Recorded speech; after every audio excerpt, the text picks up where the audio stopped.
दीनबन्धु एही अली श्री छामुरे दीनबन्धु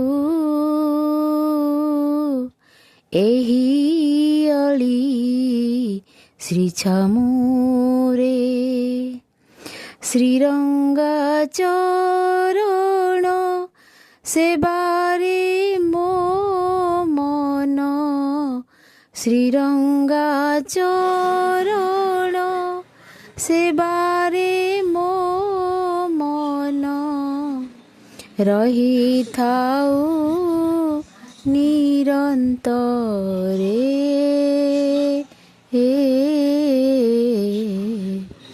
दीनबन्धु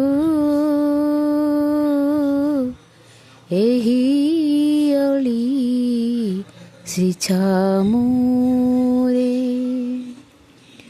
श्रावण मास अमावास्या जार ना चिता लगी अमावास्या कहीं केउ अनादि कालरू एही प्रथा श्रीमंदिर रे पालन हुए। मादला पांजिरे वर्णित अच्छी ज्येष्ठ पूर्णिमा अर्थात स्नान पूर्णिमा दिन श्रीजीव मानकर मस्तक प्रदेशरू सुवर्ण चिता उलागी हुए। अणसर परे श्रीजीव माने रथरे गला बेले 16 जरी निर्मित चिता धारण करी जाइथांती। बाहुड़ा यात्रा सुनावेश परे हरिशयन एकादशी हुए। एहा परे ठीक आजिर दिन रे अर्थात श्रावण अमावास्या दिन चतुर्धा मूर्ति को सुवर्ण चिता लगी हुए।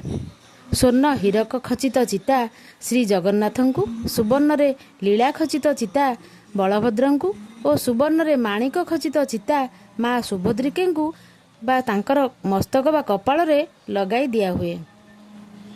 आहुरी मध्य अरुआ चाउल और नड़िया रे प्रस्तुत चितौ पिठा प्रस्तुत होई भोग लगा हुए। श्रीमंदिर और ओडिशार बहु पुरपल्ली रे यह चितौ अमावास्या नाम रे नामित। श्रावण मासरे चाष जमी पोखरी गाड़िया पानी भर्ती होता है, तेणु गेंडा कोचिया और विभिन्न सरीसृप देखा दियंती। कृषक घरर पिलामाने चितौ पिठा देई तांकर बापा भाईंकर किछि क्षति न करिबाकू कही पानी रे पिठा पकाई थांती। यह मध्य परंपरा रे अछि। एही सुस्वादु चितौ पिठा गाँरु सहर समस्ते प्रस्तुत करी खाई आनंद मनाई थांती और चिता लगी अमावास्यार परंपरा और महत्व को स्मरण करी थांती। जय जगन्नाथ।